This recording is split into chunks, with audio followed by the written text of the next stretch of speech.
Juru bicara Tim Terpadu Penanganan COVID-19 Kabupaten Pangkajene dan Kepulauan, Dr. Anas Ahmad mengatakan telah ada 1 pasien yang positif corona di Kabupaten Pangkajene dan Kepulauan.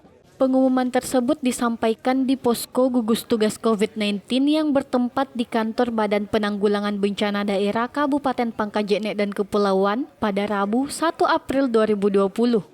Update COVID-19 di wilayah Kabupaten Pangkajene dan Kepulauan, orang pelaku perjalanan OPP sebanyak 620 orang, orang dalam pemantauan sebanyak 26 orang, dan orang selesai pemantauan sebanyak 6 orang, yang totalnya sebanyak 32 orang. Pasien dalam pengawasan sebanyak 2 orang, serta sudah sehat dan dipulangkan sebanyak 1 orang, dan positif 1 orang. Terkait pasien positif telah dilakukan isolasi penuh serta perawatan di RSUD Batara Siang karena 8 rumah sakit yang telah ditunjuk sebagai tempat penanganan COVID-19 di wilayah Sulawesi Selatan telah full. Dilakukan pemeriksaan lanjutan dengan keluarga pasien seperti isolasi di dalam rumah serta penyemprotan di sekitar rumah pasien. Yang pasti kami menindaklanjuti data positif ini dengan pertama melakukan isolasi secara ketat terhadap pasien ini. Kemudian yang kedua adalah melakukan penyemprotan di lingkungan pasien. Ya, ini juga akan kami lakukan pendekatan kepada masyarakat bahwa COVID-19 ini bukan penyakit aib. Ya, bukan penyakit aib.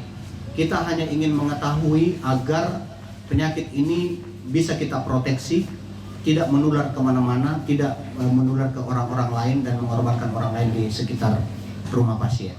Saya juga ingin menyampaikan kepada kita semua bahwa mari kita sama-sama jujur, berterus terang bila kita menderita beberapa gejala-gejala seperti yang disebutkan, ya seperti demam, batuk, pilek, dan pernah menjalani kontak dengan orang yang menderita atau datang dari daerah yang terjangkit.